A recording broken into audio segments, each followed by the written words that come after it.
¿Cómo están? Buenas noches, bienvenidos y muchas gracias por acompañarnos comenzando un nuevo capítulo del Informante. David Bowie, su canción Hay nombres, las estrellas ahí en el cielo, que espera venir y conocernos, es lo que dice en esta una de sus más famosas canciones.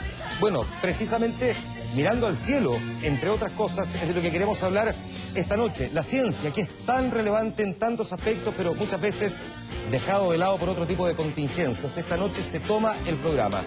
¿Qué hay realmente en el universo y cuánto sabemos hoy día de él? ¿Qué cosas hemos descubierto y qué nos falta por descubrir? ¿Qué preguntas se hacen los científicos y cuáles probablemente no tanto? ¿Y qué es lo que hay en el fondo marino, en el otro extremo? ¿Qué cosas realmente hemos logrado descubrir en el último tiempo? ¿O cómo es nuestro sistema nervioso, cómo es nuestro cuerpo? ¿Por qué a veces nos alteramos, por qué a veces no? Bueno, hay personas que han estudiado esto, son chilenos, que lo conocen, se han ganado premios. Con ellos vamos a conversar esta noche aquí en el programa. Los voy a presentar de inmediato. Muchas gracias, María Teresa Ruiz, astrónoma. Muchas gracias por estar aquí. Bienvenida, buenas noches. Buenas noches. Está con nosotros el doctor en oceanografía, Osvaldo Ulloa. Muchas gracias por estar aquí. Bienvenido, buenas noches. Y el neurobiólogo Andrés Kub. Muchas gracias. Bienvenido, buenas noches. Gracias por la invitación. Entre otras sorpresas, por supuesto, porque también vamos a conversar con otras personas. A propósito de sorpresas, me gustaría primero saber si les llamó la atención, voy a partir contigo, que una joven chilena de apenas 25 años, por ejemplo, descubriera un planeta, cosa que conocimos hace una semana. Bueno, me pareció fantástico a mí, porque además de ser del género correcto, es una chica joven y que está haciendo su tesis. Entonces, realmente eso te muestra las condiciones que hay para hacer astronomía en Chile, que un estudiante, cuando todavía ni siquiera termina su tesis, ya tiene un descubrimiento de ese tipo, ¿no? Se conocen muchos planetas, pero la gracia es que ella descubrió otro planeta en un sistema que ya se le había conocido uno, y eso es aún más difícil a veces de poder detectarlo. Les propongo que primero veamos cuál es su historia y luego discutamos, entre otras cosas, de qué sirve el descubrimiento de un planeta y en particular si en general los descubrimientos científicos tienen la obligación de servir para algo, una cosa que también es parte del debate científico. Rodrigo Cid nos cuenta la historia de esta joven de 25 años y su mirada al cielo. ¿Tú le pusiste nombre a este planeta? ¿Tiene nombre? No, no tiene, o sea, sí tiene nombre, pero es un nombre súper fome. HD 110014C. A sus cortos 25 años, Maritza Soto descubrió un planeta ubicado a 293 años luz de distancia de la Tierra. Estudiante de doctorado en ciencias, mención astronomía de la Universidad de Chile, cuenta que el hallazgo se produjo casi por casualidad, cuando estaba analizando los datos de un sistema llamado HD 110014. Uno se mete a astronomía con la idea romántica de que voy a descubrir una cosa nueva que no se había visto antes. Pero uno cuando ya está en la carrera se da cuenta de que el proceso es mucho más largo, que tal vez uno no va a descubrir un objeto nuevo, pero va a aportar más que nada al estudio de los objetos que ya están. Entonces no es tan fácil llegar y descubrir algo. Aquí está Manuel Suárez junto a una réplica del Chilesaurus, un tipo de dinosaurio terópodo que vivió en el sur de nuestro país hace unos 150 millones de años. Fósiles que fueron descubiertos por su hijo Diego cuando tenía solo 7 años. De repente apareció con la mano y dijo, miren, huesos fósiles. Pero previo a eso, él había ido, andábamos en esa época con la hermana, que es mucho mayor, y había golpeado una roca y saltaron dos cositas y él las reconoció que eran huesos fósiles. Él creció viendo a sus papás, que de repente golpeaban una roca y aparecía un fósil. Entonces el concepto de fósil lo tenía bien claro, que las rocas tenían fósiles. Tanto Maritza como Diego realizaron un aporte significativo al conocimiento científico. Esto a pesar de que en Chile la inversión en ciencia alcanza solo el 0,39% del PIB, entre 700 y 1.000 billones de dólares anuales, muy lejos del 2,4% que destinan en promedio los países de la OCDE. ¿Crees tú que hay suficiente financiamiento o apoyo de parte del Estado para que los científicos en general puedan avanzar hacia este tipo de descubrimientos? Yo creo que el crecimiento científico ha ido mucho más rápido en Chile en los últimos años que el crecimiento en el aporte del Estado. Aunque todos reconocen que la ciencia nos cambia la vida, muy pocos saben que, por ejemplo, la vacuna contra la hepatitis B la desarrolló el bioquímico chileno Pablo Valenzuela.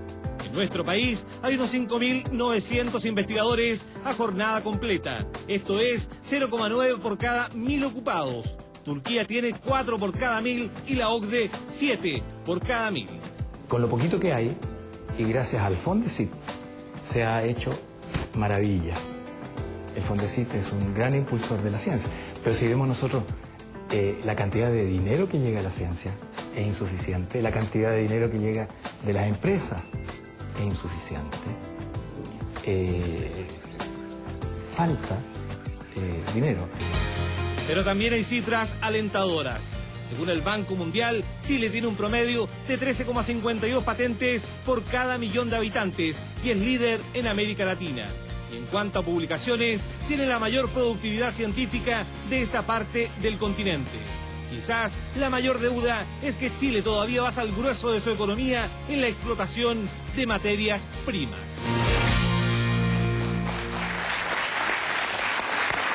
A ver, el motor de la investigación, y de la investigación científica en particular, pero en general de la investigación, es la curiosidad, o somos lo que somos por nuestra capacidad de preguntarnos, por decirlo de alguna forma. Déjame partir entonces, María Teresa, preguntando a propósito del descubrimiento de esta joven de 25 años, si crees tú que la mayor pregunta sin respuesta hasta ahora es si estamos solos en el universo, por ejemplo.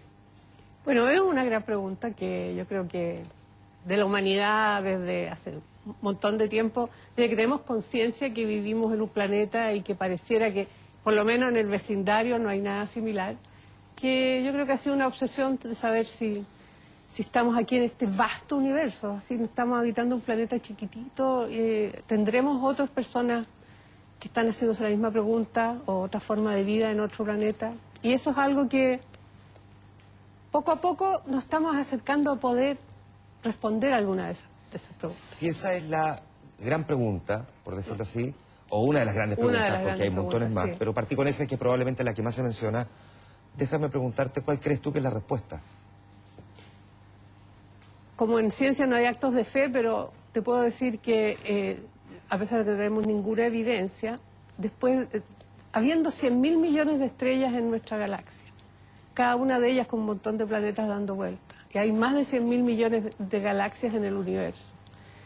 Me parecería súper raro que fuéramos los únicos, muy raro, porque en realidad, por especiales que sean las condiciones que se dio para que surgiera una vida como la nuestra, hay muchas posibilidades de que haya ocurrido en otros lados, y a lo mejor es vida similar o vida bien distinta, pero yo creo que vida inteligente en el universo, yo creo que sí hay. Sus especialidades son completamente distintas, pero aún así es parte de la ciencia. Déjeme preguntarle si usted piensa lo mismo que María Teresa. Parto contigo, Pablo. Sí, yo creo que incluso es más fundamental que eso, María Teresa, es la idea de que la vida puede generarse a partir de las leyes naturales que conocemos. ¿Es inevitable o no es? ¿O es evitable o somos un caso único? Entonces, desde ese punto de vista yo recojo, y yo también creo que es una pregunta fundamental. Las leyes que gobiernan el universo, dentro de las leyes, ¿es inevitable la vida o no?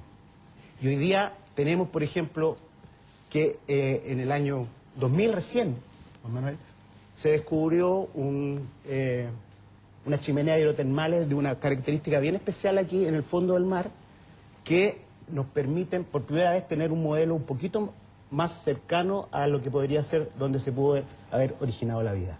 Por lo tanto, el problema de la vida no solamente un problema, digamos, de los que estudian el universo, sino también un problema cómo se originó la vida en nuestro planeta en particular. Incluso yo diría que un tema que a mí me apasiona y no es de mi ámbito, pero espero que mis colegas aquí puedan ayudar a resolver aquello, es el tremendo misterio de cómo se pasa de lo inanimado a lo animado. O sea, uno puede tener toda la materia prima para formar vida y se puede quedar esperando hasta aquí porque nadie ha logrado dar ese paso, de lo inanimado a lo animado. Eso todavía está cubierto por el velo del misterio, según. Que es parte de las otras preguntas también que figuran en materia de ciencia, pero te pregunto a ti también, Andrés, si tú crees que estamos solos en el universo. Yo la verdad que no sé si estamos solos en el universo, ¿eh? pero aquí como estamos, al menos cada uno diciendo cuáles son sus preguntas fundamentales y tratando de hilarlas todas, al menos, y quiero llegar exactamente a donde vas, ¿sí? Pero lo que tenemos nosotros, cada uno dentro de la cabeza, que es este cerebro que nos permite movernos, que nos permite sentir, que nos permite percibir, que nos permite recordar, que nos permite razonar, otras cosas mucho más complejas como podemos o no tomar decisiones en ciertas condiciones no, cómo afecta nuestra moralidad, nuestros juicios morales. Y finalmente tú te das cuenta que todas estas preguntas que estamos haciendo, ¿estamos solo en el universo? ¿Cuál es la importancia de estas chimeneas hidrotermales bajo el océano? Son verdaderamente el producto de que de alguna manera somos capaces de transformar lo que decías tú, algo que es inanimado. En este caso nosotros tenemos electricidad en nuestro sistema nervioso. Nuestra cabeza funciona con electricidad, nuestro cerebro funciona con electricidad.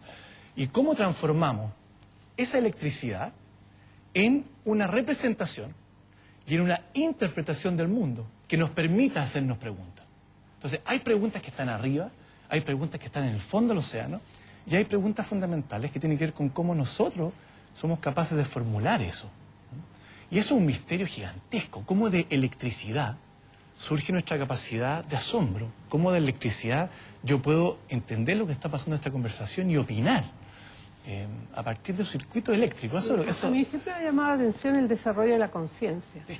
Porque para mí es fascinante y es algo que no sé si con los años, pero me preocupa cada vez más el que a lo mejor somos la única, sería triste que fuéramos la única conciencia del universo, ¿no? Sí. Que si no fuera por nosotros, nadie sabría que existe el universo. Nosotros somos los que lo miramos y le ponemos nombre. Ahora, usted, a partir de lo que tú dices, lo que se plantea aquí y cosas que no tienen una explicación, tú recién decías que en ciencia no hay actos de fe. Entonces déjame preguntarte si se puede ser científico y creer en Dios al mismo tiempo. Sí, porque son dos cosas totalmente paralelas. ¿Y lo que significa que lo que no explica la ciencia lo explica la mano de Dios? Bueno, si tú eres creyente probablemente sí, si no, te buscarás otra respuesta y vivirás con la inquietud toda tu vida buscando la respuesta, pero yo creo que a los seres humanos les cuesta vivir con misterios sin resolver. Yo creo que ahí vinieron todos los mitos, cuando los antiguos miraban el cielo pasaban cosas y no sabían explicarlas, entonces claro, inventaban mitos para darle un... Yo creo que cada uno se da la respuesta que más le acomoda. Pero... Ni siquiera voy tan atrás. Estoy pensando en que Carl Sagan siempre se planteaba que efectivamente había un debate en el mundo científico versus el mundo religioso y que muchas veces el propio científico que creía en Dios intentaba, lo que no lograba responder la ciencia, responder a partir de la mano de Dios. Sí, pero no solamente Dios, también está la cosmovisión, por ejemplo, de los pueblos aborígenes. Los tsunamis, ¿cierto? Nosotros tenemos nuestra mitología, ¿cierto? El pueblo mapuche, que es la pelea entre la serpiente Caicay y Tentén. Es la explicación que ellos se dieron para el fenómeno, ¿cierto?, del tsunami. Hoy lo entendemos, el fenómeno del tsunami. Pero esto menos de 100 años atrás. Y quizás hoy día incluso muchos de nuestros, ¿cierto?, hermanos mapuche tengan esa cosmovisión. Por lo tanto, no es solamente el problema religión versus no religión, es cómo vemos el mundo, la cosmovisión que tenemos. Y la ciencia ofrece una cosmovisión que es una manera bien particular, ¿cierto?, de entender. Que es un método simple, pues la gente muchas veces le pide a la ciencia lo que la ciencia no puede dar. Tienen una idea que la ciencia lo resuelve todo y estamos lejos de eso. Y es un lenguaje y un proceso en el cual uno se va haciendo preguntas y somete esas ideas que uno tiene o esos modelos que uno quiere para explicar un fenómeno, los sometes a distintas pruebas. Y para que esto pueda funcionar, y yo pongo un ladrillo aquí con mi idea y hay un señor en un país lejano que no sabe mi idioma ni me conoce, pueda poner un ladrillo encima del mío o al lado, necesitamos hablar un idioma común. Y ese es el idioma de la ciencia, que es bastante simple si tú te vas a lo esencial. Dentro de su también complejidad. Porque la gente tiende a mirar, ya lo vamos a conversar en un momento más, pero tiende a mirar la ciencia precisamente como lo contrario a la simpleza, lo complejo. Que es difícil de estudiarla, que es difícil de entenderla, que es difícil de comprenderla, que es difícil de razonar muchas veces con ella. Porque no te la enseñan bien. Yo diría que esa es la gran deuda que tenemos con la gente en general en este país y en otros. O sea, aquí yo veo que hay una falta de cariño por la ciencia, creen que son un grupo de locos que están ahí. Ya, de eso vamos a hablar en el siguiente bloque. bloque. Déjeme volver un paso atrás porque me parece que es interesante lo que estamos conversando. Voy a partir contigo. ¿Qué es lo que cada uno de ustedes exactamente hoy día está buscando? Por ejemplo, tú, ¿qué es lo que estás buscando? ¿Qué es lo que te conmueve? ¿Qué es lo que te obsesiona? Bueno, yo me voy a enganchar un poco en lo que estabas conversando antes, porque esta cosa de si la ciencia es compatible con un Dios, ¿cierto? La primera es preguntarse con qué Dios, con cuál de todos, de cuál estamos hablando. Y básicamente tiene que ver con lo desconocido. Entonces, si tú me preguntas a mí, ¿qué es lo que andas buscando? Yo ando buscando aquello que no se conoce, primero. Aparte de decir que andamos buscando convencer al gobierno que haga el Ministerio de Ciencia, ¿no? Que es lo desconocido que más nos ha costado. ¿Sí? Eso es lo verdaderamente que queremos, ¿ah? Y ha sido más difícil que los experimentos que estamos haciendo. Y entiendo que hasta se han encomendado a Dios para eso. Yo no sé si a Dios, pero hay un tema ahí fuerte. Entonces, lo que uno estudia es básicamente reconocer que existe un tremendo campo desconocido. Lo explicábamos anteriormente con dioses, lo explicábamos con religiosidad, lo explicábamos con supersticiones, y esto es lo que te permite ir explorando, como decía María Teresa, con un método que te permite ir haciendo preguntas y descubriendo ese desconocido, para poder explicarlo, para poder de alguna manera predecirlo, y de esa manera el universo conocido se expande un poquito. ¿Sí? Yo no creo que lo lleguemos a conocer nunca completo, pero lo expandimos de a poco y vamos incorporando dimensiones que antes eran dimensiones de lo desconocido. Entonces, por ejemplo, en el campo nuestro, hasta hace muy poquito tiempo, hablar de mente era como una cosa, o lo mismo de conciencia, era algo como raro, que estaba entre la ciencia y la filosofía, ¿cierto? Pero hoy día hay muchos temas que son de neurociencia que ya incorporan el concepto de mente, que incorporan la psicología, que incorporan aspectos de psiquiatría. Entonces estamos incluyendo dimensiones que antes quedaban fuera. Antes había un límite, decía, aquí está nuestro conocimiento, de ahí para allá el desconocido. Pero hoy día eso se corre un poquito y conocemos un poco más del universo. Entiendo que además, en tu caso, los mecanismos de la memoria han sido parte, digamos, de tu desvelo, por decirlo así. Yo creo que comprender el sistema nervioso desde los aspectos moleculares hasta la conducta, ese es verdaderamente nuestro ámbito, ¿cierto? Es un tremendo campo, es un campo de lo que se denomina la neurociencia, que es el estudio del sistema nervioso, que abarca, como te digo, muchas disciplinas y que hoy día se entiende como una disciplina que cruza muchos campos, pero que va desde la molécula hasta la conducta. Déjame ir a algo concreto, porque sobre estos mecanismos de la memoria, cuando uno revisa un poco, déjame ponerte algún ejemplo concreto. Esto de tener, por ejemplo, a 45 alumnos sentados en una misma sala de clase, en un mismo lugar, y enseñándoles durante al menos 45, incluso 50 minutos una materia. Mecanismos de la memoria, es decir, se tienen que aprender esto y no lo tienen que olvidar, porque en el fondo para algo se refiere a la memoria. Sí. Cuando tú hablas de mecanismos de la memoria, ¿te refieres a eso? ¿Estudiar cómo sacarle partido, cómo sacarle provecho, el cómo entender por qué hay cosas que mantenemos y otras olvidamos? O sea, todos esos son los campos de estudio. Cómo tú aprendes lo que puede aprender una sala de clase, cómo tú aprendes a andar en bicicleta, cómo tú aprendes habilidades distintas que se utilizan en distintas partes de nuestro cerebro para hacer algunas tareas y después otras tareas. Pero yo creo que hay un tema importante lo que estás diciendo tú, que tiene que ver con cómo nosotros somos capaces de generar conocimiento, en este caso sobre la memoria, y hemos aprendido mucho sobre los mecanismos moleculares de la memoria. Pero cómo eso tú lo llevas a la sala de clase, ¿cierto? Tú estudias memoria a veces en algunos animales pequeños, nosotros estudiamos memoria en la mosca y la fruta, que es una mosquita chiquitita, es un mosquito, se estudia en algunos ratones, se estudia, ¿cierto? ¿Cómo tú eso lo llevas a la sala de clase? Entonces estamos hablando de una exigencia que le estamos haciendo a la ciencia, que yo creo que verdaderamente requiere de un estudio muy profundo y luego de ver cómo eso se aplica a un proceso que es totalmente distinto que un proceso educativo. Estamos aprendiendo cosas. Por ejemplo, nosotros sabemos que el descanso, el sueño, son necesarios para consolidar recuerdos, ¿cierto? Nosotros sabemos que hay un periodo de atención y que después decae, pero yo creo que eso es una cosa decirle un ambiente controlado del laboratorio. La tarea ahora, cuando nos dicen ciencia aplicada, es ahora, ¿cómo llevamos ese conocimiento básico? Perfecto. ¿Cómo lo llevamos a la sala de clase? Ahí hay un tremendo desafío que tenemos que lograr, pero yo creo que hay que hacerlo con cuidado, porque no es cosa de interpretar los experimentos y decir, en la sala de clase va a pasar esto. No necesariamente. ¿Cierto? La oceanografía, en los océanos, en los mares, ¿qué estamos buscando? Y tú particularmente, ¿qué te obsesiona? Bueno, primero que nada, yo creo que en términos básicos es cómo funciona el océano. Todavía no sabemos cómo funciona en todas sus dimensiones el océano. Por ejemplo, ¿qué cosa no sabemos cómo funciona? ¿De qué cosa en particular? Por ejemplo, nosotros no sabemos cómo funciona. Todos escuchamos el fenómeno del niño. Todo nos llega, sale en las noticias. Pero hoy día todavía no sabemos lo fundamental del fenómeno del niño que nos permita predecir que en 2 o 3 años más va a haber el fenómeno del niño. Sabemos que va a venir, pero no conocemos todavía las reglas que hacen que este fenómeno se produzca. Tampoco conocemos algo tan básico como quienes viven en los océanos que están frente a nuestras costas. O sea, el 75% del territorio nacional, si consideramos los 200, es mar. Y resulta que nosotros no sabemos quiénes cohabitan en nuestras casas, con quiénes vivimos. No sabemos. Entonces, yo creo que desde el punto de vista como chilenos ahora, como ciudadanos chilenos, el futuro, y esto es una visión, depende del mar. Se va a terminar el cobre, se van a terminar los recursos, ¿cierto? Pero vamos a tener el mar. Y nos va a tomar bastante tiempo llegar al próximo planeta, ¿cierto?, habitable, para que podamos irnos para allá. Y por lo tanto, como país, nosotros tenemos, el futuro está ahí. Y hemos desconocido, como nación, dentro de nuestra idiosincrasia, le hemos dado la espalda al mar. Y ahí está el futuro.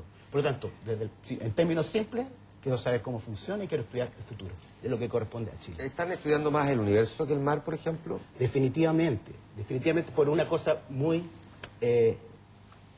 clara. Primero, Chile está dentro de los 10 laboratorios mundiales, en distintas áreas de disciplina, los observatorios que hay aquí, la capacidad chilena, entre los 10 mejores del mundo. Lo revisé, así que es un privilegio tremendo. Pero, a diferencia de las otras disciplinas, hay una gran inversión que están haciendo los países desarrollados. O sea, aquí están los telescopios. O sea, la inversión no la estamos haciendo los chilenos. Nosotros estamos poniendo la materia gris. Y eso estoy encantadísimo que así sea, ¿cierto? Estamos poniendo el país también. Y el país, los cielos más claros. Obvio, si no lo tuviéramos, pero es solo eso. Las carreteras, los hospitales, la seguridad, lo que sea. Es un país que...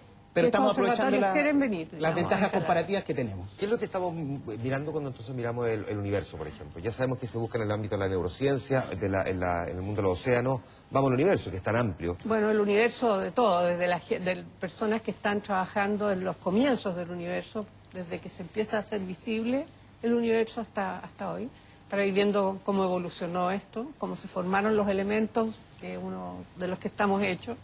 Y hay gente que se dedica a estudiar galaxias, cómo evolucionan, cómo están hechas las galaxias, cómo han evolucionado. Y por el otro lado tenemos grupos que están trabajando en entender bien cómo es el proceso, cómo se forman las estrellas. Que aquí tenemos un grupo realmente a nivel mundial que está trabajando en eso, usando ALMA y los telescopios. Y finalmente también relacionado con la formación de estrellas, la formación de planetas, como nuestro planeta, y como otros planetas que conocemos, que es el área en que yo estoy un poco más involucrada últimamente, de usar ALMA para poder mirar en las nubes oscuras, donde se forman las maternidades, donde se forman las estrellas, son oscuras a la luz visible. Entonces tienes que penetrar ese manto negro para poder ver lo que está pasando ahí, y eso lo haces con ALMA. Tú eres Premio Nacional de Ciencia y precisamente una de las cosas que te lo otorga es el descubrimiento del Kelu 1, una enana café. Déjame preguntarte primero, ¿qué es una enana café?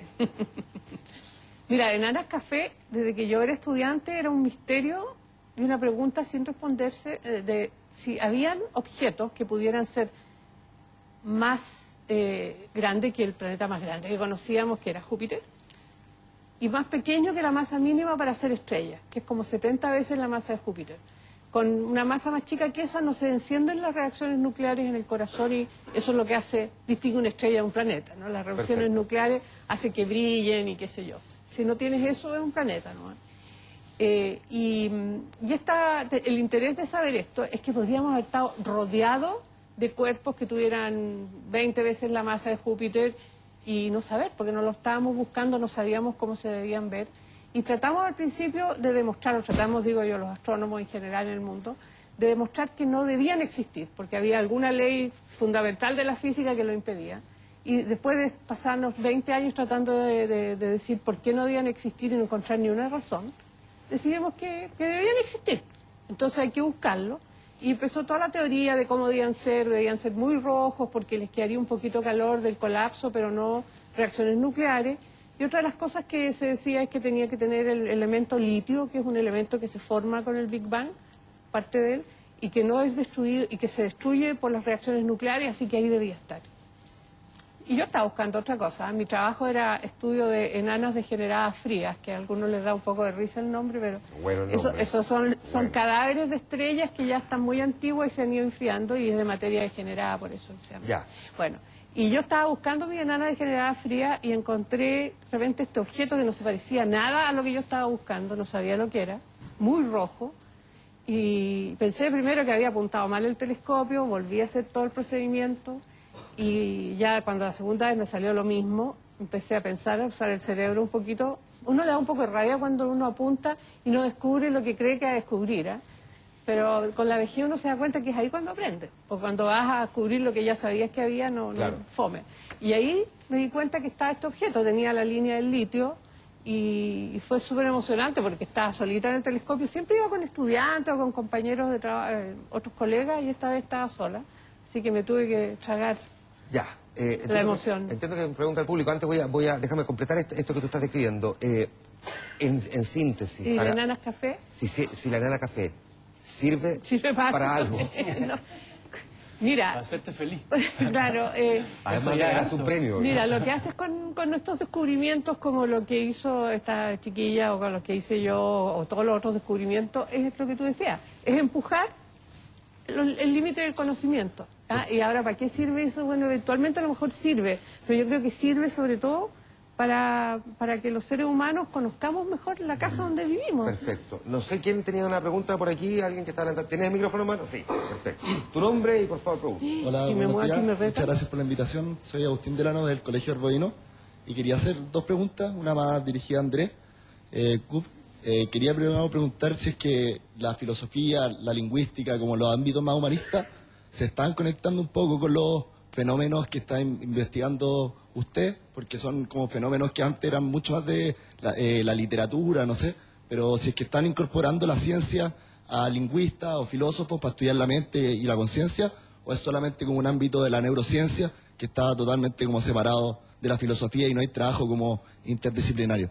Y la otra pregunta es más para los tres invitados, si es que la ciencia que están haciendo ustedes se ven como interconectados un poco entre los tres ámbitos del saber, o simplemente o son como ámbitos totalmente separados que tienen como sus propias lógicas finalmente. Ya. Partamos por esto último. Voy a partir contigo. Si efectivamente se van cruzando, porque son disciplinas que en apariencia al menos son bien distantes y distintas.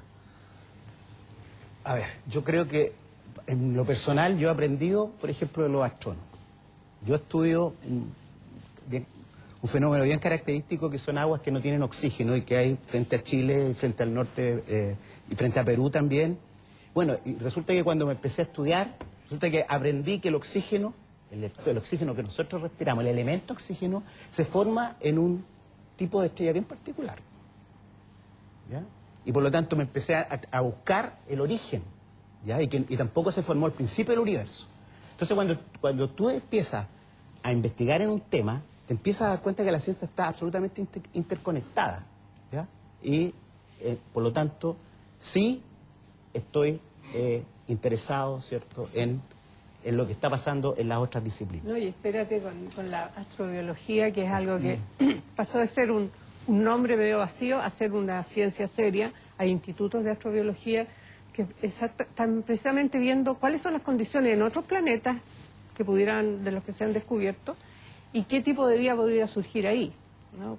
Dadas las condiciones que hay, lo que hay disponible para hacer vida. Entonces, estas chimeneas, como dices tú, son una de las cosas Ahí que... está el trabajo colaborativo, Exacto. que es la tendencia mundial. Oye, pero ahí uno también bien importante, ya que estamos hablando de ciencia en Chile, yo creo que ahí hay un cambio bien paradigmático que ocurre hace unos 15 años, diría yo, cuando en Chile se empieza a invertir en ciencia asociativa. Como decían en el video, los Fondesit, que son los proyectos individuales, han sido tremendamente útiles para el desarrollo de proyectos científicos de investigación durante 30 y tantos años, pero hace 15 años hay proyectos asociativos de investigación que lo que permiten justamente es ir creando lazos, ir creando redes nacionales, internacionales, donde se empiezan a cruzar las disciplinas. Y tú empiezas a tener que la suma de todos los individuos que participan empieza a ser más que simplemente, el producto es más que la suma de los individuos y empiezan a aparecer cosas. En el caso nuestro, que es un instituto de neurociencia, Tenemos hoy día, no con María Teresa ni con Osvaldo, digamos, pero colaboraciones muy activas, por ejemplo, con gente de ingeniería, con gente de matemáticas, con gente de la clínica, donde empiezan a aparecer proyectos donde la neurociencia y la toma de decisiones, por ejemplo, se transforman en proyectos concretos que se pueden utilizar para un fin específico, donde la biología y la clínica convergen para ver cómo los mecanismos que nosotros aprendemos de la biología básica se empiezan a aplicar en enfermedades, que son enfermedades neurodegenerativas, enfermedades psiquiátricas. Entonces, todo el cruce de disciplina es una cosa que Chile ha empezado a hacer extremadamente bien. Tenemos 15 años de ese ejercicio y los resultados son súper positivos y tú vas a ver cada vez más cruce de las disciplinas entre los investigadores. Yo le pondría un pequeño apelativo extremadamente bien. Porque en ciencia, una de las cosas que a veces nos cuesta hacer entender es que los tiempos de la ciencia no son los tiempos que está acostumbrada la gente, los políticos, la gente de estos gobiernos de 4 años. Entonces, tú en ciencia, si tú apuestas con fondos para desarrollar una disciplina, 4 años es nada. Es la nada me molesta más esta lógica de la utilidad práctica siempre de las cosas, en el fondo, que todo lo que tenga que descubrir tiene que servir para algo y ojalá que se pueda poner en práctica y lo antes posible y que sea el mega descubrimiento. Es que esa no es la lógica de la ciencia. Claro. Ahora, la ciencia, en general, la ciencia buena, siempre lleva descubrimientos que son importantes. Ahora, no te los puedo prometer para el próximo año. Para la próxima campaña. A lo mejor sí, a lo mejor incluso antes, pero no te los puedo prometer y a lo mejor es algo que en 20 años más es fundamental. Pero para cerrar un punto que tú decías, que tiene que ver con esto de que se necesita tiempo. Este ejercicio asociativo tiene 15 años y es un experimento que ha resultado súper bien. Y estamos viendo recién los frutos. Entonces, claro, la sugerencia es dejemos lo que siga así. ¿Sí? ¿Se acuerdan ustedes de las chinitas en el espacio? De ellas vamos a hablar, por supuesto, a la vuelta de la pausa comercial y vamos a aprovechar de preguntar también cuáles son los descubrimientos que a ustedes más los han emocionado, cuáles son los que más frustran a los investigadores y a los científicos, cuáles son los que más recuerdan a los chilenos, cuáles han quedado injustamente sin pena ni gloria en la historia. Bueno, vamos a seguir hablando de ciencia, sexy ciencia en El Informante. La pausa, volvemos de inmediato.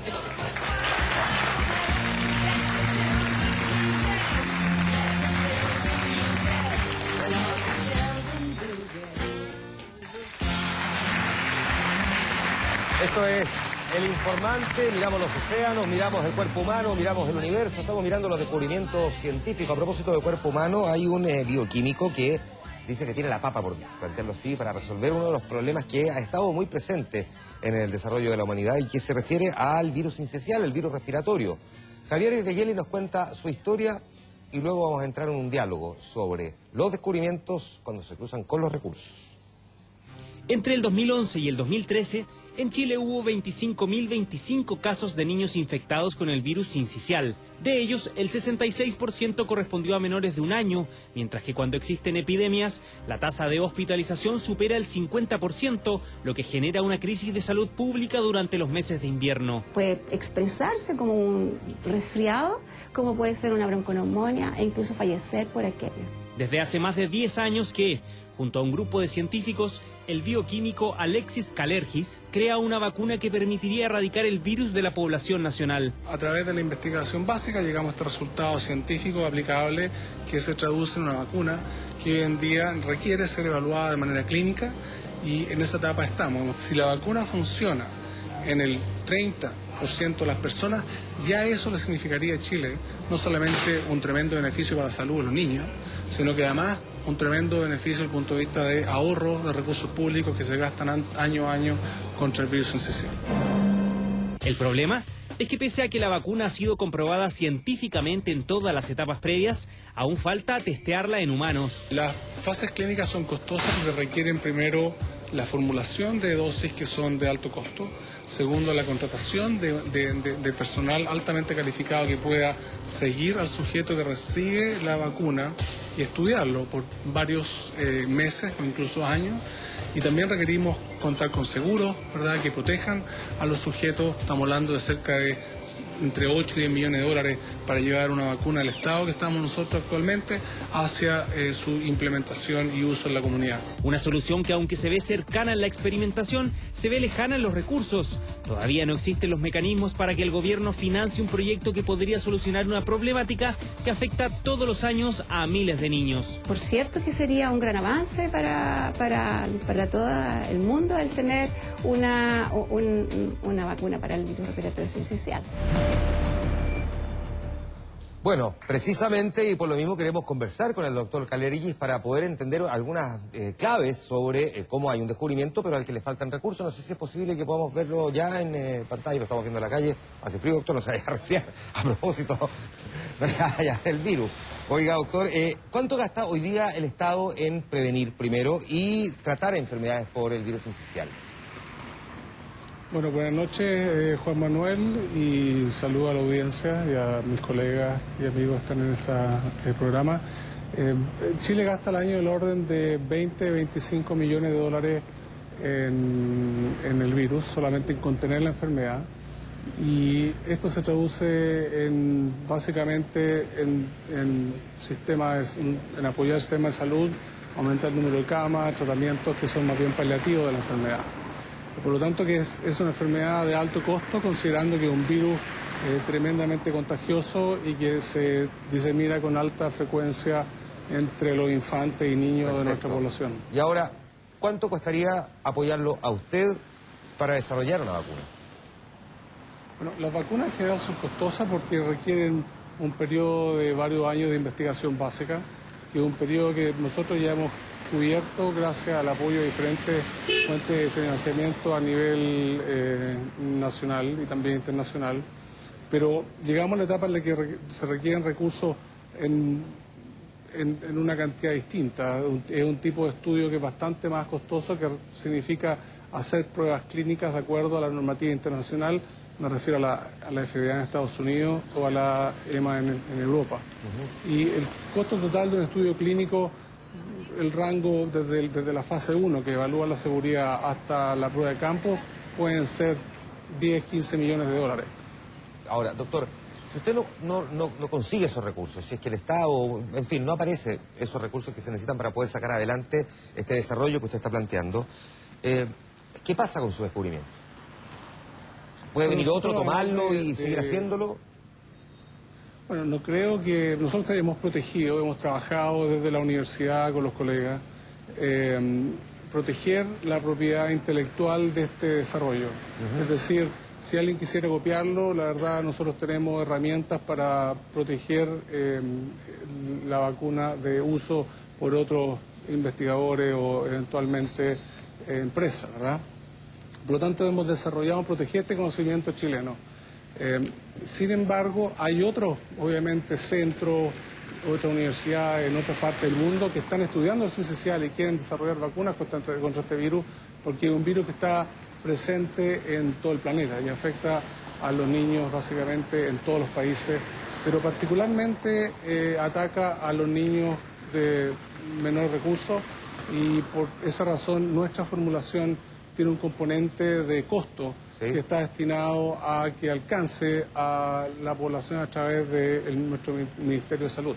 Siendo realista más que optimista, ¿usted considera que conseguir esos recursos es muy complejo, es imposible, es difícil? ¿Piensa llevar esto a otro lugar fuera de Chile? ¿Cuáles son los escenarios, digamos? Porque en el fondo aquí hay un descubrimiento, pero que necesita ese desarrollo, y ¿por dónde se desarrolla si es que no está la plata? Yo estoy optimista. Fui parte de la Comisión Ciencia para el Desarrollo que implementó la Presidenta de la República, y dentro de las medidas que proponemos, justamente que fueron propuestas dentro de esa comisión, fue la creación de un Ministerio de Ciencia y Tecnología que sea capaz de encontrar desarrollo como este y otros varios que tenemos en el país, y pueda conseguir la inversión, ya sea pública, junto con la inversión privada, a fin de tomar este desarrollo y eventualmente ponerlo a disposición de la sociedad. Perfecto. Por el momento estoy trabajando tanto con el Ministerio de Salud como con el Ministerio de Economía y con otras agencias que financian esta investigación, como por ejemplo CONICET, a fin de ir escalando lentamente cada una de las etapas que requieren. Perfecto. También recientemente el producto fue escogido por la NIH para recibir apoyo directamente de fondos públicos americanos y eso valida la calidad de la investigación que hemos hecho. Okay. Entonces la Universidad Católica firmó un convenio con NIH justamente en base a la calidad de esta investigación. Doctor, le quiero agradecer estos minutos en que nos ha puesto en perspectiva un tema que vamos a conversar más adelante en profundidad y que tiene que ver también con los recursos para poder avanzar en la investigación y por lo tanto en el desarrollo de la ciencia. Muchísimas gracias, doctor, que esté muy bien, buenas noches. Bueno, muchas gracias, Juan Manuel, y espero que resulte este desarrollo. Muchas gracias, que esté muy bien. Voy a poner pausa en esto porque creo que es parte importante y por lo tanto creo que sería bueno que le dedicáramos un bloque para conversar además con otro integrante aquí en un momento más.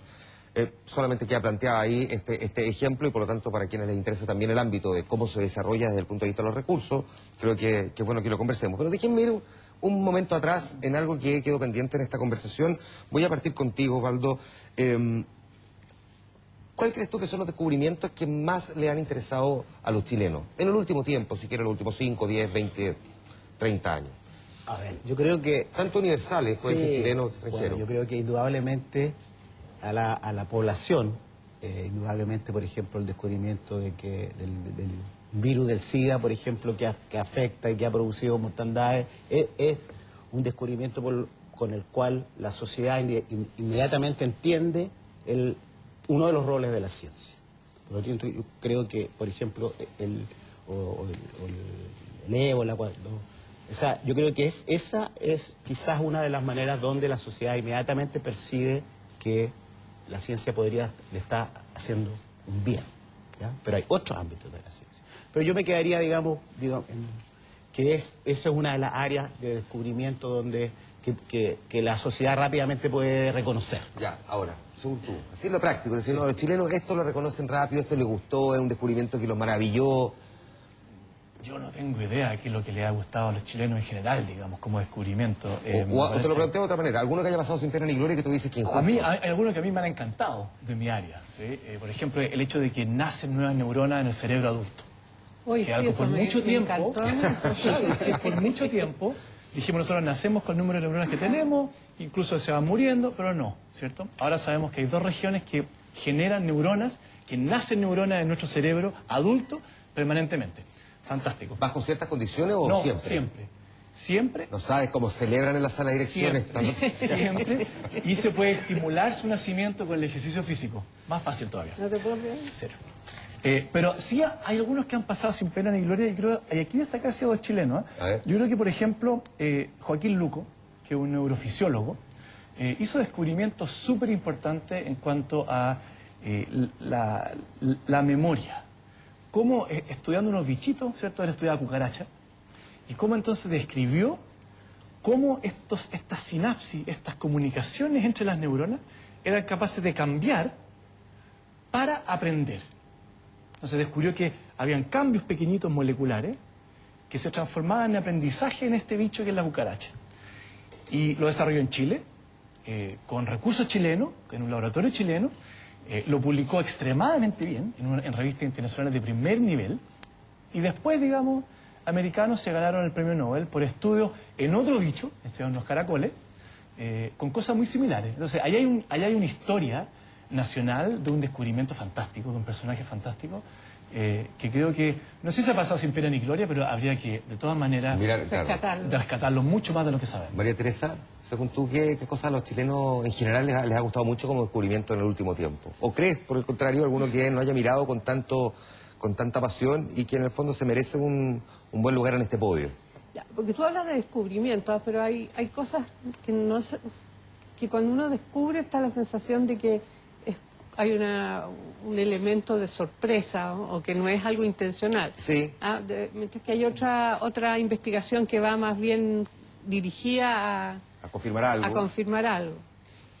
Bueno, algo que yo creo que no solo los chilenos, sino que a todo el mundo, y muchas veces si uno se detiene a pensar que no hace tanto tiempo atrás no existía simplemente, es todo el desarrollo de las comunicaciones, el Internet, la manera en que tenemos hoy día en comunicarnos, y eso se basa en un montón de desarrollo científico-tecnológico que hubo antes, ¿no? Y que eso es algo que yo creo que nos ha cambiado todo, ¿no? Nos cambió las reglas del juego y sigue cambiando nuestro mundo. Así que para mí cambió la memoria como humanidad, que la podemos guardar toda ahora en un chip.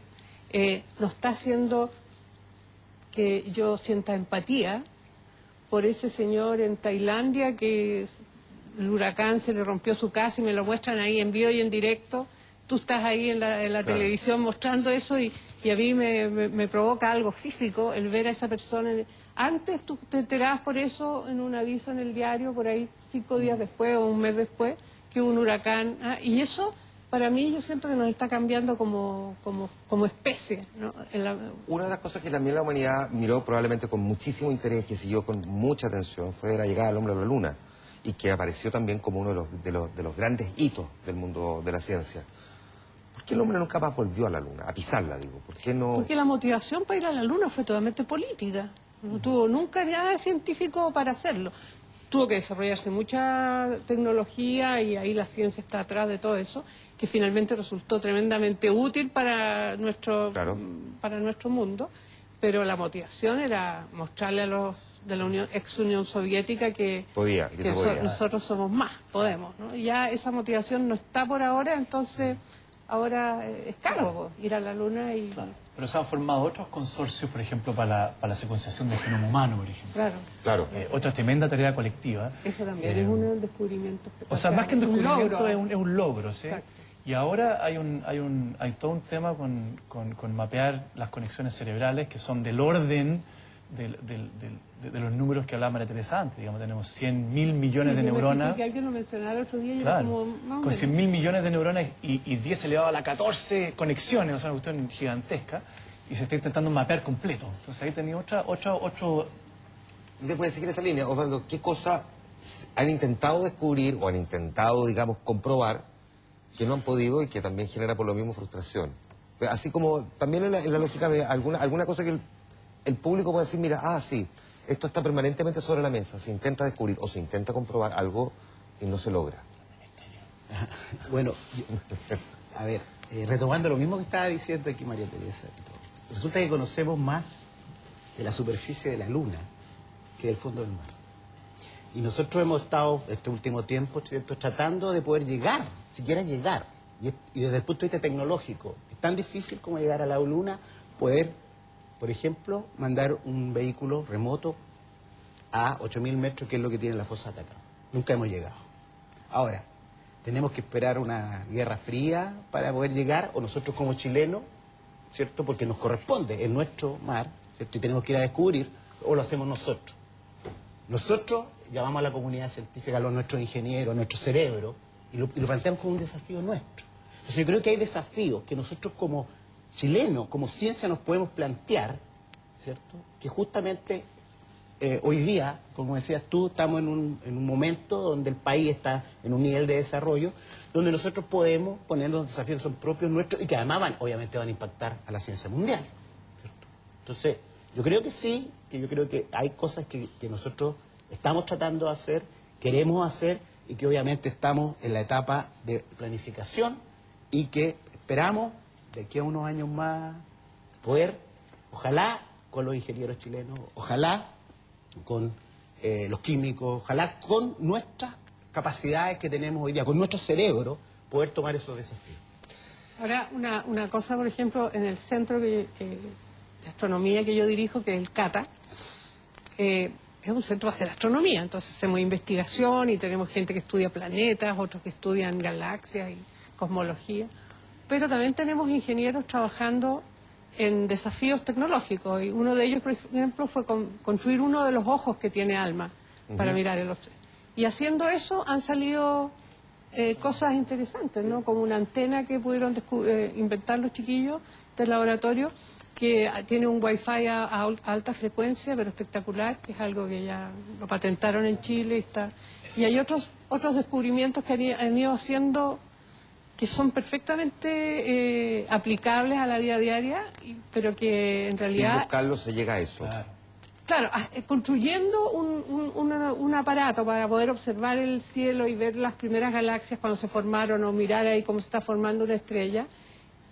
Para poder hacer eso tuvieron que construir ese ojo, y haciendo eso salen un montón de aplicaciones, ¿no? Y últimamente tienen otra que me pareció fantástica, que es para medir la humedad en la madera. Entonces tú puedes apuntar a un camión con madera y calcular cuán húmeda va esa madera seca. Y eso con ¡Ay, qué buena! Excelente. Entonces hay cosas... Venía pendiente yo, a propósito de las chinitas en el espacio, esta estudiante o ex estudiante ya del Liceo 1 de Niñas, una historia que empezó con ella, pero que siguió con otras. Margot Anacona nos va a recordar esta historia y nos va a poner en perspectiva precisamente ese tremendo emprendimiento que representó, como algo tan pequeño se vuelve algo tan grande. ¿Cómo se enseña la ciencia en Chile? La experiencia del Liceo número 1 de Niñas se aleja de la teoría y vive la ciencia. Comenzaron con el proyecto Chinitas al Espacio, que fue seleccionado por la NASA. Nos vimos trabajando, ¿cierto?, con la Universidad de Chile en ese momento, que siendo estudiante de segundo o tercero medio ya eran palabras mayores, ¿cierto?, trabajar con una universidad más grande todavía después, a escuchar al de la NASA, ¿cierto?, que estaba interesado en nuestro proyecto y que se incorporó ya luego a posterior con el viaje, ¿cierto?, de dos de las chicas del grupo que fueron ya la experimentación propia del trabajo que estábamos realizando. El 23 de julio de 1999, las chinitas viajaron a bordo del transbordador Columbia. El proyecto fue doblemente exitoso. Probaron ser controladoras naturales de plagas en el espacio y en ese vuelo la nave fue dirigida por la primera mujer comandante, Eileen Collins. Hoy las estudiantes tienen cerca de 34 años y han seguido caminos distintos. 2 de ellas son profesoras y trabajan en el mismo liceo. Y hasta que al final fue un proyecto nacional, grande, escolar, y que dio los frutos que hasta hoy, por lo menos en el colegio, se recuerdan. Es el antecedente de un taller que se conoce como el Centro de Investigación Javierina y que agrupa cerca de 50 alumnas que trabajan en diferentes áreas. Astronomía, neurociencia, robótica y ecología son solo algunas líneas de investigación. Porque tú aprendes de una manera didáctica y práctica. No se concentra todo solamente en teorías, libros y guías, fotos. Tú lo ves, tú lo sientes, tú lo vives. Otro descubrimiento que se gestó en este liceo es el proyecto Antártica. En 2011, Naomi Stay y Omaira Toro viajaron al Polo Sur. Naomi había leído sobre la contaminación de petróleo en este territorio y Omaira sobre unas nuevas bacterias. Entonces dijimos, mezclamos estos dos factores. Quizás estas bacterias que son nuevas podrían tener potencial para poder comerse el petróleo que hay en la Antártica. Salió esa idea que nosotros pensamos que era súper loca y en realidad no lo fue tanto. Tenemos que tener diversas metodologías de enseñanza. Si bien estamos acostumbrados a la cátedra, ¿cierto?, del profesor, también es súper importante la parte de indagación, porque las niñas aprenden haciendo. Y me parece que eso causa un mayor impacto. Igual el rol de profesora y la de motivación, de también dar nuevas oportunidades, fue esencial, por lo menos en mi vida, para que yo pueda también darme cuenta que la ciencia es lo mío. Bueno, Omaira reconoce que Rosana Nahuel Cura, la profesora de Ciencia del Liceo 1, es el alma, por decirlo así, de este exitoso proyecto. Y da la sensación, porque uno puede estar equivocado evidentemente, que el liceo, digamos, no tiene grandes laboratorios, que no le sobran precisamente recursos. Le quiero preguntar a Rosana, que está aquí en el estudio, ¿cuáles son las principales dificultades para enseñar ciencia? Ahí la tengo y... ¿Tiene micrófono? Sí. Bueno, las principales dificultades, yo siento que el tiempo que nos otorgan a nosotros los profesores como para poder dedicarnos a la ciencia práctica. Todavía tenemos un dilema, que es que o preparamos a los estudiantes para pruebas estandarizadas como la PSU, como el CIMSE, o bien nos dedicamos a prepararlos para habilidades que son estas habilidades blandas de comunicación, de hacer un proyecto, de lograr hacer ciencia en un colegio. Entonces, como todavía no nos decidimos, nosotros como institución y como profesores hemos tratado de incluir la indagación dentro del aula. Es difícil, es más trabajo, pero de todas formas el ver los logros y los resultados que hemos tenido con las niñas nos hace obviamente seguir hacia adelante. Más que tener un gran laboratorio o los recursos, yo siento que son los tiempos y la motivación para ello. Ya, te voy a hacer esta pregunta porque creo que es clave también en parte de lo que estamos discutiendo aquí. ¿Por qué crees que la ciencia a la hora del debate sobre la educación en Chile no está sentada a la mesa como parte relevante, muy relevante? Porque simplemente yo siento que es un problema de políticas públicas. Tenemos que tener primero claro cuál es el tipo de ciudadano que nosotros queremos formar. Una vez que nosotros como país tengamos claro, ¿cierto?, cuál es el ciudadano que queremos formar, entonces vamos a tener claras las políticas educacionales. Yo siento que por eso la ciencia no es la base, cuando debería serlo. La base de un país es la ciencia, la tecnología. Y creo que tenemos mucho material intelectual en nuestros colegios, en todos los colegios, de distinto tipo, particular, subvencionado, municipal, que lo estamos, en el fondo, no perdiendo, pero sí quizás lo estamos llevando para otros caminos y no lo estamos sabiendo enfocar. Voy a aprovechar de pedir un aplauso primero para ella y también de anunciar la pausa comercial, y cuando volvamos aprovechamos también de hablar, entre otras cosas, de la necesidad de un ministerio de ciencia y de si con un ministerio esta cosa podría cambiar. La ciencia sentada sobre la mesa y con los recursos que se necesitan también. De eso y de las cosas que no estamos mirando cuando estamos haciendo ciencia, conversamos a la vuelta. Es El Informante. Volvemos de inmediato.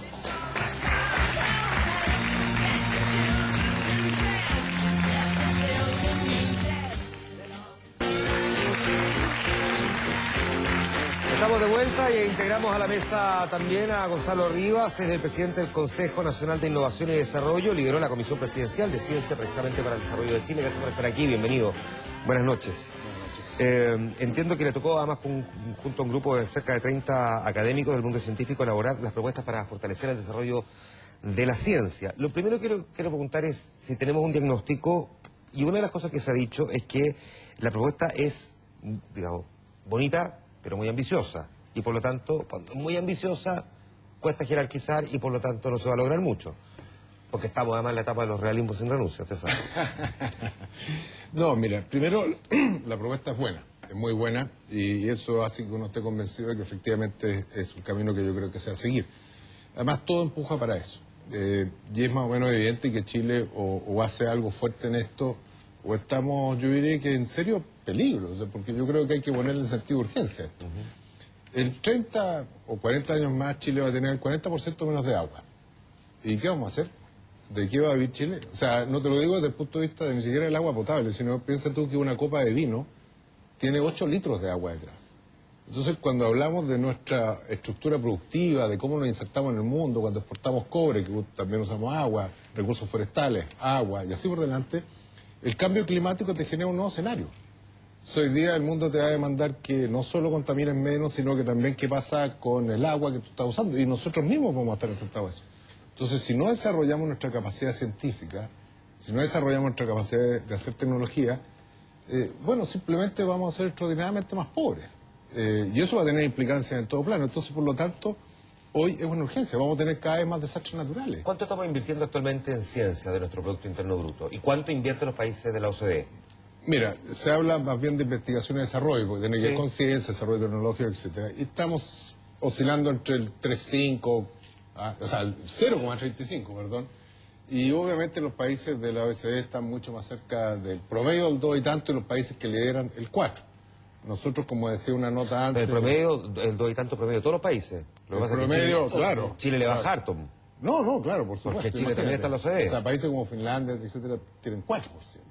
Pero además de productos mucho más altos. Porque este no es un problema solamente de porcentaje, o sea, claro, puede ser el porcentaje alto, pero de una masa muy chica, porque aquí necesitamos mucha masa también. Ya, derechamente, porque no estamos convencidos, porque los que toman las decisiones realmente no entienden el tema, porque no les interesa, porque a lo mejor, a diferencia como nosotros lo presentamos, no es realmente sexy la ciencia, porque como decía María Teresa, efectivamente no te otorga muchos votos, porque en el fondo las políticas son más cortoplacistas por el tipo de sistema de gobierno que tenemos. ¿Por qué razón? Pero así, con la verdad arriba de la mesa, y con todas las mira, todas las anteriores. Primero porque lo urgente pasa a ser más relevante que lo importante. Segundo, yo creo que ha habido un fenómeno que recién ha estado cambiando, Andrés lo mencionaba hace poco, el tema de la investigación asociativa, obliga también a que las disciplinas vayan generando respuestas para grandes desafíos del desarrollo nacional. Hay muchos ejemplos hoy día que son más conocidos, pero que en general mucha gente no sabe por qué, y tú lo preguntaste. Bueno, ¿y de qué sirve todo esto? ¿No?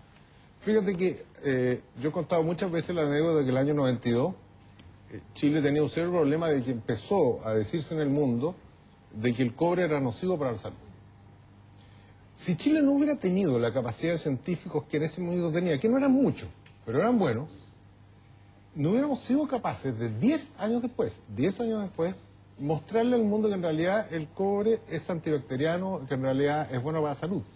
Porque nadie lo iba a hacer por Chile. Entonces, de a poco, tú vas poniendo sobre la mesa que en realidad hay cosas como lo que están haciendo en los laboratorios de María Teresa, que efectivamente se está haciendo electroingeniería y que sirve, que además la propia ciencia empuja la tecnología. Cuando yo tengo desafíos de ciencia, necesito generar nuevo tipo tributal. Cuando lo que está haciendo Andrés, por ejemplo, los desafíos de la minería. ¿Tú cómo monitoreas, por ejemplo, minería en altura?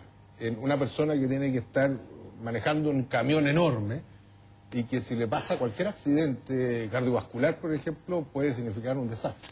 Bueno, con cosas de neuro... Déjame preguntarle a ustedes entonces, a propósito de Finlandia, que cita Gonzalo, Finlandia tiene 7.800 investigadores por cada millón de habitantes, Chile tiene 832, para ser exacto en la cifra. Esos investigadores, científicos, como queramos llamarlo, no están porque no les interesa, porque la educación no los logra formar de la manera adecuada, porque en el fondo todo el mundo más bien tiende a desecharlo, porque resulta poco rentable para poder sobrevivir, porque no están dadas las condiciones, más bien el hábitat es adverso para poder desempeñarse en el campo laboral. ¿Por qué razones tenemos menos que en otros países? Sí, todas las anteriores, la alternativa... Pero quizás más importante retomar lo que decía Gonzalo, que en el fondo aquí hay una inversión en ciencia que se ha hecho durante mucho tiempo, que yo creo que se ha hecho de manera sostenida. Hemos tenido un continuo en inversión en ciencia, lo que ha producido resultados muy buenos. Pero el volumen que tenemos hoy día, dada esa inversión, es extremadamente bajo. Entonces tenemos muy pocas personas que pueden desarrollar investigación en el país. Porque las universidades tienen poco volumen de académico, porque son pocas universidades, porque los recursos para hacer investigación son pocos. Entonces, verdaderamente, el diagnóstico es súper claro, es absolutamente claro. Yo creo que ahí en la comisión y antes de la comisión presidencial, el diagnóstico estaba súper claro que es un problema de volumen. Nosotros tenemos 7 veces menos investigadores y menos actividad de la que deberíamos tener. Y eso, ciertamente, que pasa por la voluntad de la gente, entrar a la carrera científica, pero pasa también por una voluntad política, por una inversión seria, con visión de largo plazo, que tenemos que hacer en Chile. ¿Dónde debería poner énfasis el Estado, crees tú? Bueno, primero yo creo que crear la carrera del investigador. En Chile no existe.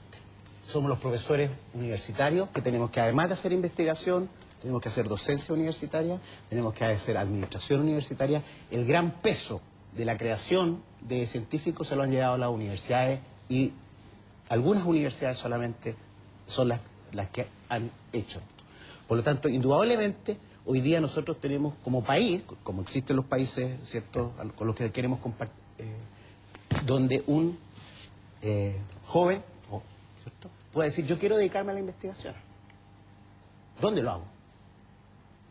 Tengo que conseguirme un cargo en una universidad, como docente, porque no existe la plataforma que pueda absorber a estos jóvenes. ¿Cómo solucionamos el problema? Porque podemos empezar a hacer grandes cambios, pero tenemos una masa de jóvenes que hoy día se están doctorando afuera y que están terminando. Chile ha estado invirtiendo con las becas Chile. Y por lo tanto tenemos un potencial, por lo menos para dar un salto, no el salto que necesitamos, pero sí tenemos un capital que hoy día lo tenemos fuera, como los fondos que tenemos del país afuera. En formación. Bueno, ¿qué vamos a hacer cuando ellos regresen? ¿Van a ser nuestras universidades capaces de absorberlo? Imposible. ¿Qué es lo que pide el mundo científico, María Teresa? Real, como para también aterrizarlo. ¿Qué es lo que pide el mundo científico cuando se discute esto de tener un ministerio? Sí, mira, lo del ministerio, yo creo que el diagnóstico, yo lo vi lo de la comisión y se ve como bien ordenadito y bien justificado, pero ese diagnóstico, yo que soy vieja lo vengo escuchando de hace como 20 años mínimo, el mismo, no ha cambiado nada.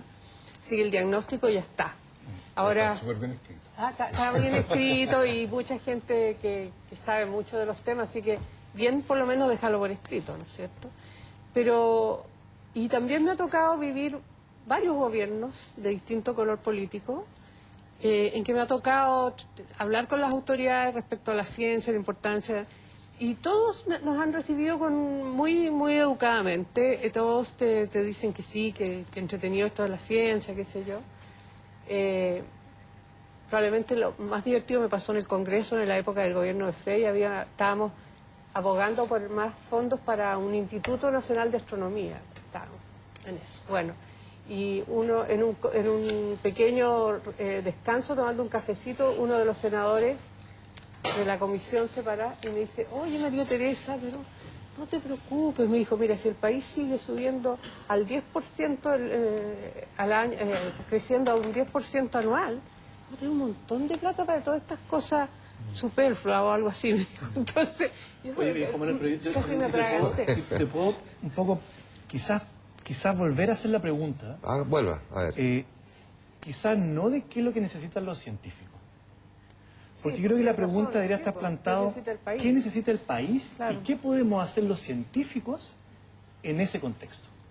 Y ahí yo creo que esta comisión presidencial, y yo siento que hay un cambio cultural en los científicos también, que la idea es justamente trabajar porque creemos que esto verdaderamente puede construir un país nuevo, un país distinto, un país que tiene un mejor futuro, que participa mucho más del intercambio global.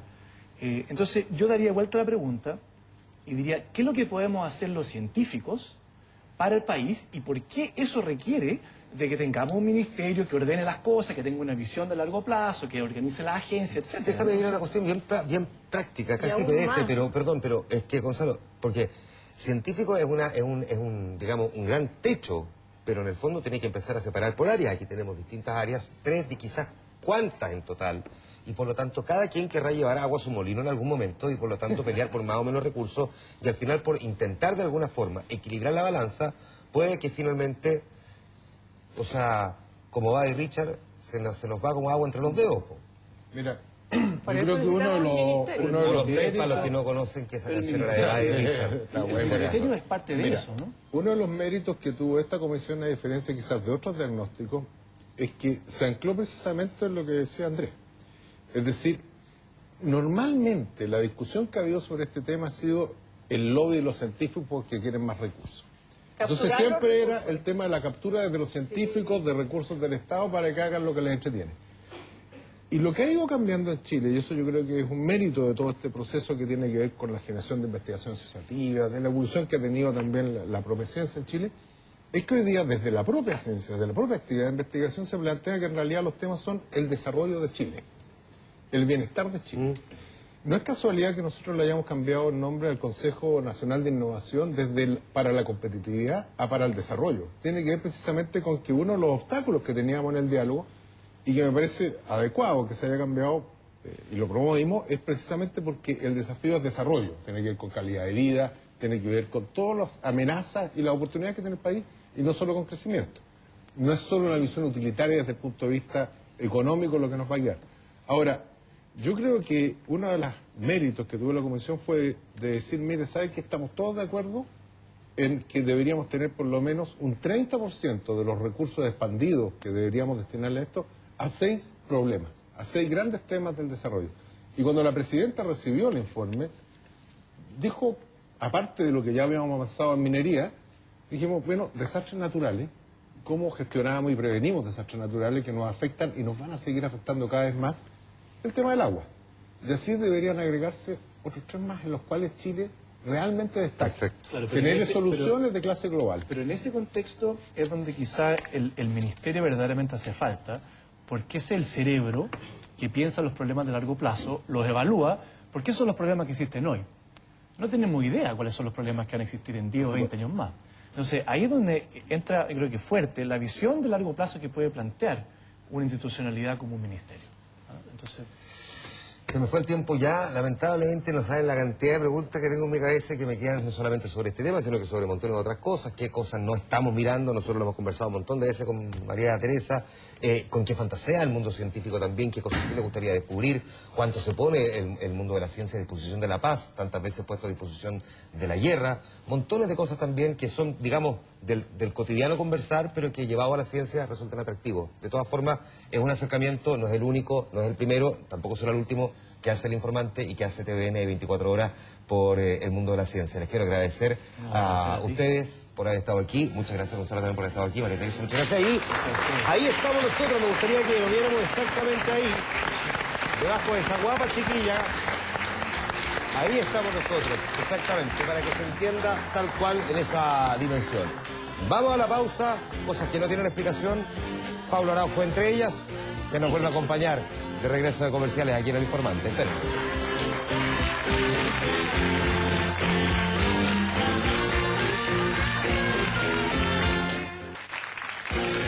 Y estamos de vuelta, pues, en el último bloque de nuestro programa en Día Martes El Informante. Hay cosas que la ciencia no ha logrado explicar y una de ellas es Pablo Araujo, que está sentado con nosotros. Gracias, Pablo. Gracias. Bienvenido. Muchas gracias, ¿no? Qué lindo, me encanta el afiche, ¿no? Sí. La Vía Láctea, un agujero negro. Hoy vi una película similar, pero distinta, ¿no? ¿Sabés qué? Me sorprendió mucho todo lo que estaban hablando, me impactó realmente. A ver. Esas cosas, viste, que llaman la atención. Porque yo pensé que para la ciencia en Chile había mucho espacio, ¿no? Como el hilo dental en Jaime Orpis, ¿no? Que había cualquier espacio realmente y sin embargo parece que esta gente como que está trabando todo un poco, ¿no? Cosas que te sorprenden como Carola Julio, que yo pensaba, y ojo, sigo pensando que es una mujer tranquila, centrada, y sin embargo leí que la mina de Rodrigo Danús era un peligro, entonces, viste, uno queda realmente... Un saludo para todos los mineros, eso. Sí, se refiere a ese tipo de mina, ya. Bueno, ¿qué te pareció más allá, a propósito del programa, el panorama que tenemos en la ciencia en Chile? La verdad que me parece preocupante porque estamos en el 2015 y yo no entiendo todavía cómo no son capaces de revisar un computador, ¿no? Sabía que están estudiando enviar el computador de Sebastián Dávalos al extranjero para que lo revise el FBI, ¿no? Yo digo, a esta altura, y pobre Obama, imagínate recibiendo el computador de Sebastián Dávalos, ¿no? Él que pensaba que después del ébola Estados Unidos había quedado libre de epidemia y sin embargo le llega eso, pero es verdad. Si tendrá virus ese computador que causa una epidemia, ¿no? Ya. Ahora yo me imagino allá un poco a la PDI en Washington, ¿no? A todo esto un saludo a la PBI, la policía de las teleseries de TVN, que siempre hace su trabajo bien, correcto. Cuando carretean no hay bombas lacrimógenas ni nada, ¿no? Son espectaculares realmente. Hoy me lo hacían notar. Siempre en la misma oficina, pero sí, lo hacen muy bien. Pero yo me imaginaba a la PDI en Washington enfrentándose a Obama y diciéndole, mire, señor Obama, disculpe, pero usted sabe, una mano negra justamente borró toda la información de este computador, así que usted quizás sea el más preciso para que otra mano de una... No, perdone, ¿verdad? O sea, sería un malentendido gravísimo, ¿no? Como cuando Piñera pensaba que el canciller Moreno era Obama, no, nada que ver, ¿no? Ese era otro.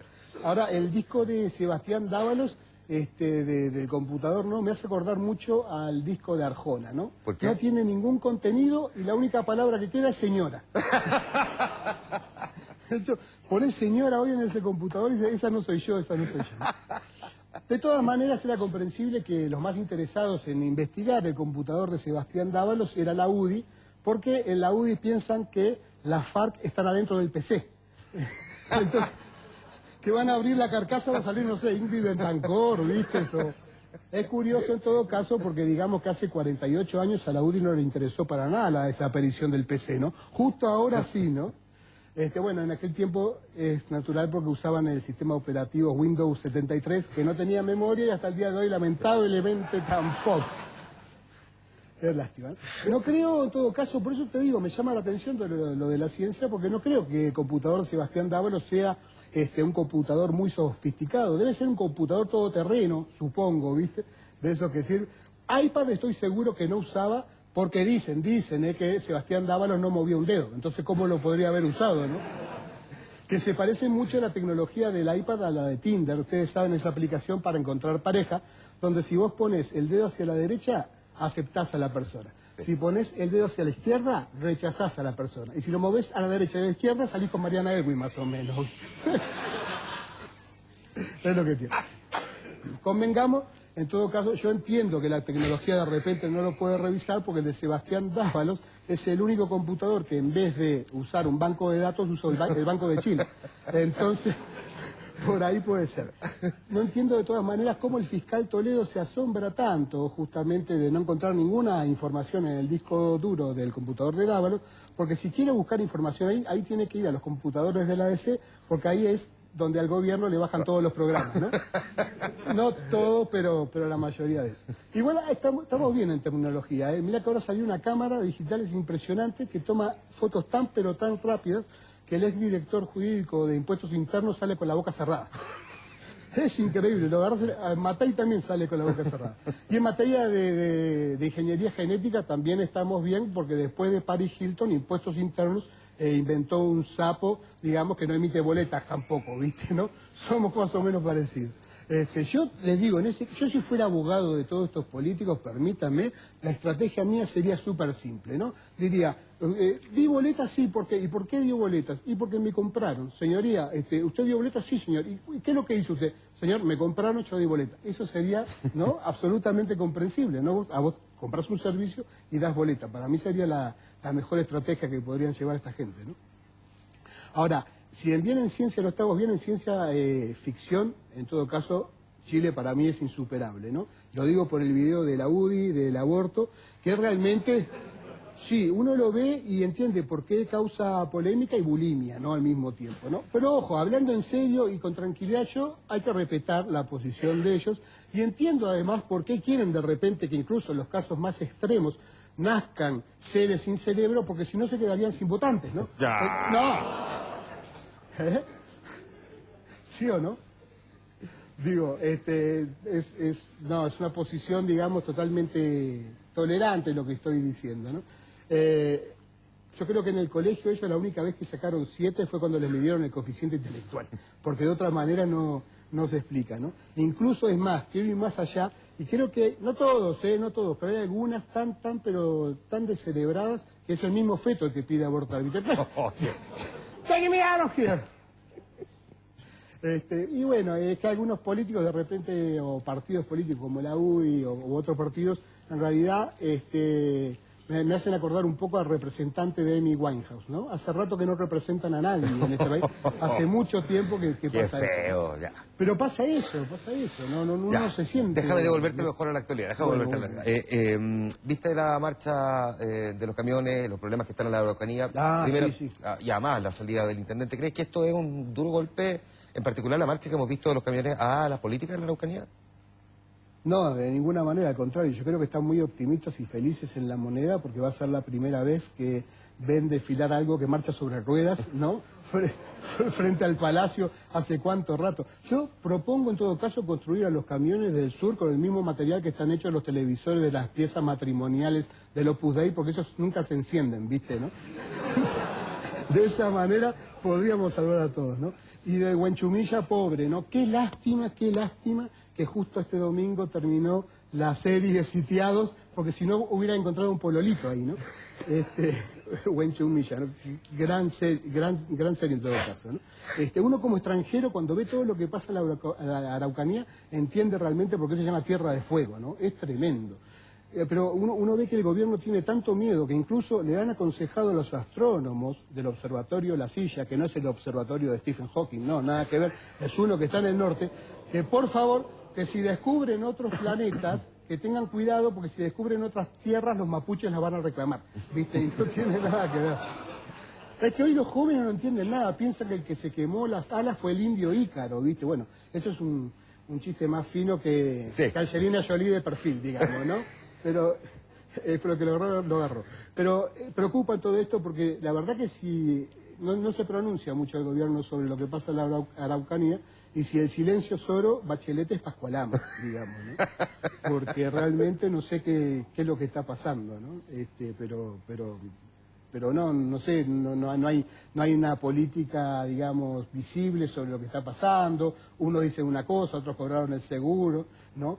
Bachelet empieza el periodo un poco como la madre y después en el próximo va a ser un poco como la familia, porque a la familia nadie la elige, ¿viste? ¿No? Es lo que pasa. Ahora yo digo, cuando vienen todos esos camiones, ¿no? Con esa, uno ve esa maquinaria destrozada, quemada, sin motor propio y todo, o como la llamaría la oposición, la nueva mayoría, ¿no? El desfile, la caravana de la nueva mayoría, ¿no? Pero bueno, acá en Chile la gente protesta por todo, está bien, está haciendo valer sus derechos, ¿no? Hubo 12 personas detenidas hoy, ayer, digo, esta noche, estaban protestando por el TAC. De hecho, le mando un saludo a una amiga a la que decimos TAC, porque cada vez que le pasamos para abajo nos cobra, digamos. No tanto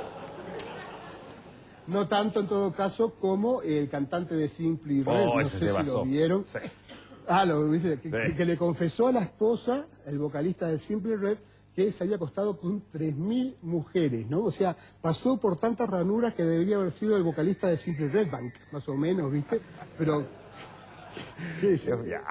Pero bueno, pero imagínate decirle eso a tu pareja, ¿no? Más o menos, ¿no? Oye, ¿viste el Lunes Negro? Y me gustaría saber, yo sé que tú te peinas con la... No sé si te peinas o te despeinas con la economía, pero me gusta, ¿cuál es el daño ocasionado por ese Lunes Negro? Yo la verdad... yo confieso que no entiendo nada de economía, estudio, leo el cuerpo D incluso, ¿viste? Todos los cuerpos posibles, y nadie sabe explicar bien todo este desmorone de bolsa, ¿no? Cayó la bolsa y vos pensás que, no sé, que murió 3 personas, la bolsa china y murieron 3 personas en México, no, nada que ver. Lo de la bolsa, lo de la crisis asiática es tremendo, ¿no? La última vez que vimos algo tan vapuleada, la asiática tan vapuleada fue con Crespita Rodríguez, que le dio durísimo, un saludo a Crespita, espectacular, ¿no? Yo la verdad que les juro que la última japonesa que vi tan destrozada, me acuerdo que en esa oportunidad John Lennon dejó los Beatles, pero lo que le hizo a la tsunami fue impresionante, ¿no? Los jóvenes hoy en día, mira que él no sabe nada, por ejemplo, y está bien, o él sabe mucho de repente, pero piensan que hipoteca fue un embargo que recibió Sócrates, por ejemplo, ¿viste? No tiene nada que ver. Y hoy es tremendo la situación, porque todos estamos con 4 o 5 trabajos. Qué paradójico, ¿no? Que necesitemos tantas entradas para encontrar una salida, ¿no? Qué bonito. Ay, qué lindo. Pero trabajamos como locos todos, ¿no? Terminamos todos pareciendo Allende, ¿no? Nos matamos en el trabajo, es increíble. Hasta Caradima necesita un pololito. Es increíble lo que pasa en este país. No, hoy las guaguas, hay tanta crisis que las guaguas nacen con un crutón bajo el brazo. No nos da para nada, ¿no? Bueno, pero además, Juan Manuel, yo le agradezco, porque no hay tiempo para nada. Es increíble, todo se vive una locura, ¿no? No hay tiempo ni para el carrete. Fíjate que los del Colo-Colo, por decirte, solo salen unas horas, los de las U solo unos minutos, y los de la Católica solo salen segundos. Entonces no queda tiempo para nada, pero no importa. Pongamos todos el hombro para levantarnos. Tú no, Garcés, tú no. Garcés, tú no. Un saludo a Paulo Garcés, digamos, para que se recupere grande Colo-Colo y levantemos, no en ese eslogan, pero levantemos este país y bueno, muy agradecido de estar acá siempre. Un aplauso para Pablo Araujo y su particular mirada. Algún día alguien te redescubrirá y será otro Premio Nacional de Ciencias. Gracias, Pablo, por haber estado aquí. Gracias a ustedes por habernos acompañado también en este capítulo de El Informante, hoy destinado y dedicado a la ciencia, a la investigación y lo que nos falta todavía por descubrir. Con Starman de David Bowie. Nos vamos, nos juntamos mañana en Vía Pública y en Medianoche. Que estén muy bien. Bueno.